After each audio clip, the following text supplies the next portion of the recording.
नमस्कार, स्वागत है आप सभी का एनएफ न्यूज पर। मैं हूं आपके साथ रोहित। एक नई जंग छिड़ गई है, एक नई बहस छिड़ गई है इस वक्त आरएसएस प्रमुख मोहन भागवत के उस बयान पर, जिसमें उन्होंने कहा कि हर जगह शिवलिंग मत ढूंढो, हर मंदिर पर विवाद मत खड़ा करो।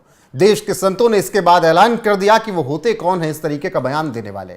और वहीं पर अब ऑर्गेनाइजर, जो कि आरएसएस का मुख्य पत्र भी कहा जाता है, हालांकि आरएसएस और ऑर्गेनाइजर 5 जन के बीच भी एक लंबा विवाद रहा है और मुखपत्र मानने को तैयार नहीं होते हैं, लेकिन उसने आरएसएस मोहन भागवत के बयान से इतर कह दिया है बैटल फॉर सिविलाइजेशन। जी हां, संभल का विवाद, बदायूं का विवाद, अजमेर का, फतेहपुर का हो, अटाला का हो, ज्ञानवापी का हो या देश के अलग अलग हिस्सों के हर एक मंदिर मजार का विवाद हो। 5 जन ऑर्गेनाइजर कुछ और कह रहे हैं, संत कुछ और कह रहे हैं, आरएसएस प्रमुख और कुछ कह रहे हैं। तो अब बवाल क्या है, यही समझेंगे वरिष्ठ पत्रकार पंकज प्रसून जी से। पंकज प्रसून जी, मुझे थोड़ा समझाइएगा कि आरएसएस प्रमुख मोहन भागवत के बयान को माने हिंदू समाज, या फिर जो संत समाज कह रहा है, जो ऑर्गेनाइजर कह रहा है उसे माना जाए, या जो योगी आदित्यनाथ कह रहे हैं उसे माना जाए? नहीं, क्या कहा जा रहा है पहले समझ के तब उसे माना जाए। जी देखिए, इन्होंने कहा है, ऑर्गेनाइजर ने कहा है, सर्च फॉर सिविलाइजेशनल जस्टिस, यानी ऐतिहासिक सच जानने और सभ्यतागत न्याय की लड़ाई है। आरएसएस प्रमुख मोहन भागवत ने क्या कहा? उन्होंने ये कहा कि कितने मस्जिदों में मंदिर ढूंढोगे और कहां कहां ढूंढोगे। जी, यही है ना दोनों में अंतर। अब प्रफुल्ल केतकर साहब हैं, संपादक हैं, और उन्होंने बकायदा संपादकीय लिखा है। जब तक आप संपादकीय को पढ़िएगा नहीं, समझिएगा नहीं, इस तरह की अफवाहों के शिकार होते रहिएगा। जी, संपादकीय में यह लिखा गया है कि सोमनाथ से लेकर संभल तक भारतीय जनमानस, वो किसी धर्म विशेष की बात नहीं कर, भारतीय जनमानस अपना सच जानने को उत्सुक है कि सच्चाई क्या है। हमें धर्मनिरपेक्षता पर झूठी बहस की बजाय समाज के सभी वर्गों को शामिल कर यह जानना होगा कि आखिर हुआ क्या हमारे साथ। जी, एक महत्वपूर्ण बात जो प्रफुल्ल केतकर साहब लिखते हैं, और ध्यान से सुनिएगा, प्रफुल्ल केतकर साहब अपने संपादकीय में लिखते हैं कि हमें धर्मनिरपेक्षता पर झूठी बहस के बजाय हम सबको बैठकर विचार करना होगा कि सच क्या था। एक गलत चीज बताई गई है भारतीय मुसलमानों को कि जो सुल्तान थे, चाहे औरंगजेब थे और बाबर थे, बहुत कट्टर थे और उन्होंने यहां पे राज किया, और हर मुसलमान उसी वजह से यह सोचता है कि 800 सालों तक उनका राज रहा। बोले ये सबसे बड़ा झूठ है। हकीकत यह है कि भारतीय जो मुसलमान हैं यहां पे, वो उस अन्याय के शिकार जो हुए हैं उसके प्रतीक हैं। ये भारतीय मुसलमानों, जो आज जो मुसलमान हैं, उनमें से 90% ने शासन नहीं किया है।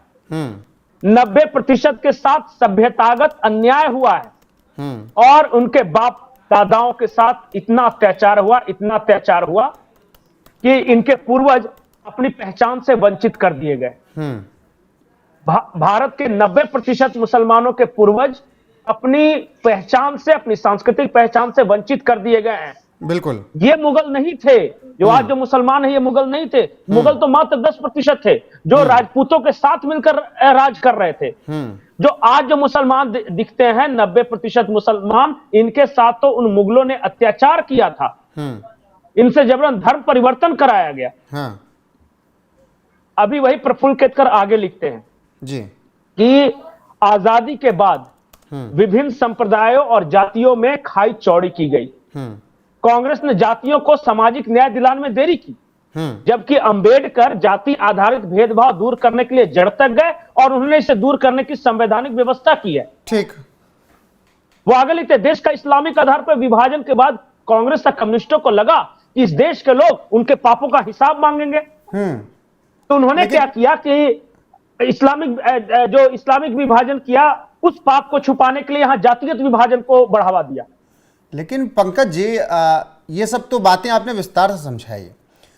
दर्शकों को यह समझाइएगा कि आरएसएस प्रमुख जो बात कह रहे हैं, वो बात देश का संत क्यों नहीं कह रहा है, वो बात ऑर्गेनाइजर क्यों नहीं कह रहा है, वो बात 5 जन क्यों नहीं कह रहा है? क्या आरएसएस प्रमुख मोहन भागवत को अटल जी और आडवाणी जी वाला सेकुलरिज्म का कीड़ा काट चुका है? मैंने एक वीडियो में रोहित आपसे कहा था, मोहन भागवत उस दुष्प्रचार के शिकार हो गए हैं जिसमें यह कहा जाता है कि कहां कहां तक ढूंढोगे और कितना ढूंढोगे, ज्यादा ढूंढोगे तो विभाजन हो जाएगा देश का, यहां सांप्रदायिक बंटवारा हो जाएगा। अच्छा, मैं दर्शकों से एक सवाल पूछता हूं, एक मर्डर जिसने किया है उसको सजा मिलनी चाहिए, और 1000 मर्डर किया है, 100 मर्डर किया है, तो इस बात को लेकर हमें बहस करनी चाहिए कि कहां कहां तक उसके मर्डर की गिनती करेंगे। एक once a crime always a crime, यही बात चल रही है ना वहां पे कि कहां तक ढूंढोगे। अरे अगर हमारे 5000 मंदिरों को बर्बाद किया गया तो 5000 ढूंढेंगे, इसमें क्या दिक्कत है? हमें अपनी पहचान ही तो ढूंढनी है ना। ये कैसा तर्क है कि कहां तक ढूंढोगे? वही अगर अभी एक जे साई दीपक को आप जानते होंगे, जी, जे साई दीपक को आप बखूबी जानते होंगे, वो मंदिरों की बात करते हैं। उनसे अभी एक इंटरव्यू में पूछा गया कि कहां तक मंदिर ढूंढेंगे, हर मंदिर को ढूंढ लेंगे क्या? तो उन्होंने कहा कि जितना संभव हो सके उतना तो ढूंढ ही लेंगे। नहीं, और कितने होंगे? एक मतलब कि अंदाजा के अनुसार कहा गया है कि 5000 से 6000 मंदिरों को तोड़ा था। और उन 5000 6000, अच्छा बात है, भारतीय न्यायपालिका में कितना केस चल रहा है? मुझे तो लग रहा है कि कई सौ साल लग जाएंगे अगर वो रोज सुनवाई करें तब। नहीं नहीं, हमें सिर्फ 5000 केस बढ़ेगा सिर्फ। हाँ। और एक बात और, मोहन भागवत इस ट्रैप में फंस गए और उन्होंने कहा कि कुछ लोगों को लगता है कि मस्जिदों में मंदिर ढूंढ के वो हिंदुओं के नेता हो जाएंगे। कोई नेता बनने की कोशिश नहीं कर रहा है, हर मामला कोर्ट में जा रहा है, कोर्ट ये फैसला कर रहा है। मतलब विष्णु शंकर जैन और हरिशंकर जैन नेता बनने के लिए सब कुछ कर रहे हैं उनके हिसाब से? नहीं, तो भारतीय न्यायपालिका गलत फैसला दे रहा है, इसका मतलब ये कहना चाह रहे हैं? अगर सर्वे का आदेश दे रहा है तो मोहन भागवत बोल दे कि न्यायपालिका जो कर रहा है उससे हम सहमत नहीं है। अच्छा, मेरी इस न्यायपालिका पे सवाल उठा रहे हो। पंकज जी, मेरी इस बीच कई हिंदू लोगों से बात हुई, मैंने उनसे मोहन भागवत के बयान पर चर्चा की, तो उन्होंने कहा कि देखिए, हमें किसी व्यक्ति विशेष मोहन भागवत या नरेंद्र मोदी से मतलब नहीं है। जो सनातन की बात करेगा हम उसे सिर माथे पर बिठाएंगे, जिसने सनातन की बात करना बंद किया हम उसे उतार देंगे, जैसे हमने अटल और आडवाणी को 2004 में उतारा, जब उन्हें मंदिर से ज्यादा साइनिंग इंडिया की बात समझ में आने लगी थी और उनको भी अल्पसंख्यक वाला, सबका साथ सबका विकास वाला समझ में आने लगा था, तो हमने उनको उतार दिया। तो क्या यह समझना पड़ेगा बीजेपी को भी, आरएसएस को भी, कि जिन्होंने आपको 200 से 302 तक पहुंचाया, 3 बार सत्ता दी, उनकी बात आपको करना जरूरी है? नहीं, देखिए एक चीज मैं आपको बताता हूं, इस देश की तासीर को आप समझिए। इस देश की तासीर क्या कहती है कि महात्मा गांधी तब तक राष्ट्रपिता नहीं होते जब तक वो आश्रम में नहीं है। वो वैष्णव जन गा रहे हैं, वो हे राम कहते हुए मरे हैं, इसलिए वो इस देश के लोगों ने उन्हें एक्सेप्ट किया। इस देश के लोगों ने नेहरू को क्यों नहीं एक्सेप्ट किया, या किसी विदेशी चाल ढाल में ढले व्यक्ति को क्यों नहीं एक्सेप्ट किया? गांधी को एक्सेप्ट किया, उसके बाद आचार्य विनोबा भावे को एक्सेप्ट किया जी, आचार्य नरेंद्र देव को एक्सेप्ट किया। और जब कांग्रेस ने उस रास्ते को छोड़ा, मतलब सत्य सनातन के रास्ते को छोड़ा, तो कांग्रेस बर्बाद होती चली गई और भारतीय जनता पार्टी का उदय होता चला गया जी। अयोध्या आंदोलन इस देश का सबसे बड़ा सांस्कृतिक आंदोलन था, वो धार्मिक आंदोलन था ही नहीं। वो अपनी राष्ट्रीय पहचान हासिल करने का आंदोलन था जो 462 सालों के बाद हासिल हुआ। और उसके बाद जिन्होंने राम राम का भजन गाया वो कहां से कहां पहुंच गए, और जिन्होंने राम के नाम का अपमान किया वो कहां से कहां गिर गए।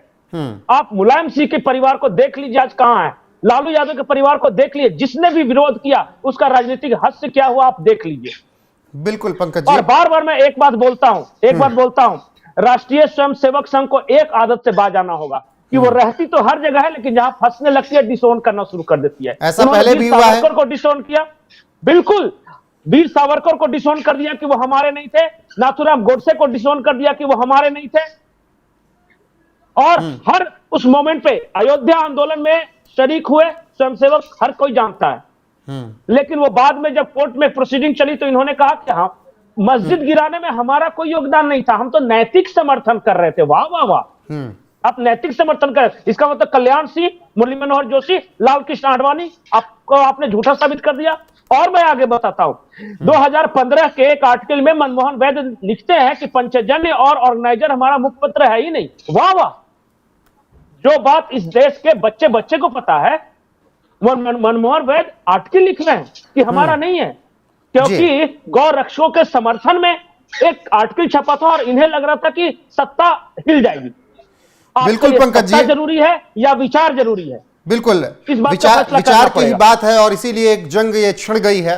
संत अच्छा एक बात बताइए, आखिरी बात बोलता हूं। ये जो रामभद्राचार्य सुप्रीम कोर्ट में जाके हिंदू पक्ष में जाके आर्गुमेंट पेश करते हैं, उनके आर्गुमेंट के बाद अयोध्या राम मंदिर का ये होता है, मतलब फैसला आता है, उद्घाटन करने पहुंच जाते हैं, मतलब कि शिलान्यास करने मोहन भागवत वहां पहुंच जाते हैं, लेकिन आज उसी रामभद्राचार्य को डिसोन कर रहे हैं। सोचिए कैसी फितरत है। यही दिक्कत है। भारत सनातन का का संत समाज जंग, बेवकूफ सनातन नहीं की है, मूर्ख लड़ाई नहीं लड़ने है। वालों के साथ यही दिक्कत है। ठीक है पंकज जी। नहीं, और मतलब परस्ती नहीं चलती। बिल्कुल। भैया मौका जब आएगा तो लेकिन मैं अब जनता, ऑन कर लूंगा, अब जब जनता जब जनता काम ने निकलेगा तो डिसोन कर पंकज जी, लूंगा। जनता ने 4 जून 2024 को इनको आईना दिखा दिया था कि अगर थोड़ा सा भी भटके तो हमें वक्त नहीं लगेगा फिर से 2 सीट पर लाने पे आपको। अच्छा एक बात जानते हैं कि नहीं, ये जब लोकसभा चुनाव मतलब हारे तो नहीं, लेकिन जब इनकी सीटें कम हुई तो एक है तो नेक है, फिर उतर आया ना ये। या बटेंगे तो कटेंगे। और फिर महाराष्ट्र हरियाणा आ गया तो फिर ज्ञान देने लगे हैं। हाँ ज्ञान देने, उससे पहले तो पसमंदा सम्मेलन कर रहे थे आप, मोदी भाईजान बने घूम रहे थे। सबका साथ सबका विकास सबका विश्वास चल रहा था। यही बात है। हाँ ठोकर लगती है तो समझते हैं। बिल्कुल। और वक्त रहते अगर समझ जाएंगे तो ठोकर जो लगी है वो घाव भर जाएगा, वरना घाव ऐसा नहीं, होगा कि मैं एक बात चैलेंज करता हूं, भारतीय जनता पार्टी अपने कोर आइडियोलॉजी हिंदुत्व वगैरह को त्याग करके सिर्फ विकास के मुद्दे पर चुनाव लड़ जाए, धराशायी हो जाते हैं कि नहीं? अरे मोबाइल टावर तो कोई भी लगा देगा। बिल्कुल पंकज जी। ऐसे में मोहन भागवत का जो बयान आ रहा है कहीं ना कहीं बीजेपी के लिए टेंशन का सबब बनता जा रहा है। हालांकि बीजेपी ने इस पर कोई बयान जारी नहीं किया, लेकिन देश के साधु संतों ने कह दिया है कि वो कौन होते हैं हमारे मंदिर और मस्जिदों के लिए बात करने वाले। अगर हमारे साथ चलना है तो ठीक, अगर नहीं चलना है तो रास्ता अलग देख लें। और देश की जनता भी, मतलब जो सनातनी है वो भी यही कह रहे हैं। फिलहाल पंकज जी आपका जोड़ने के लिए एक बहुत इंपॉर्टेंट बात बताता हूं आरएसएस की कार्यप्रणाली के बारे में। आरएसएस कहता था पहले कि हमें भारतीय जनता पार्टी से मतलब नहीं है, हम अलग ऑर्गेनाइजेशन है, बीजेपी अलग ऑर्गेनाइजेशन। उसके बाद इन्होंने एक अपना आदमी को भेजा भारतीय जनता पार्टी में, मैं नाम नहीं लूंगा, उन्हें जम्मू कश्मीर का प्रभारी बनाया और नॉर्थ ईस्ट का। चलिए मैं नाम लेता हूं, राम माधव जी। अब राम माधव जी को सब कर दिया। उसके बाद कुछ ऐसा हुआ कि मोदी जी ने आरएसएस को कहा इस आदमी की मैं पोल पट्टी खोलूं कि इसे वापस लेते हो, तब उन्हें वापस ले लिया गया राम माधव जी को। बिल्कुल। ये कहानी कभी पूछिएगा आरएसएस सर्किल या बीजेपी सर्किल में जाके, बहुत सारी कहानियां बताएंगे राम माधव ने नॉर्थ ईस्ट और जम्मू कश्मीर में क्या किया और क्यों उन्हें वापस बुलाया गया और फिर बाद में क्यों प्रभारी बनाया गया। तमाम कहानियां और किस्से हैं। संजय जोशी गलत आदमी नहीं थे। वो तो गड़िया साहब गलत आदमी नहीं थे, गोविंदाचार्य गलत आदमी नहीं थे। बस यही थे कि मौका जब निकल गया, उनसे काम निकल गया तो दूध में पड़ी मक्खी की तरह निकालकर किनारे फेंक दिया गया। बिल्कुल। और ये बात समझनी होगी आरएसएस प्रमुख मोहन भागवत को। फिलहाल पंकज जी इस चर्चा में जोड़ने के लिए और बहुत अच्छे से पूरे चर्चा को विस्तार देने के लिए आपका बहुत बहुत शुक्रिया। दर्शकों से अब अनुरोध है कि इस खबर पर उनकी राय क्या है कमेंट में जरूर बताएं। बने रहे हमारे साथ। नमस्कार।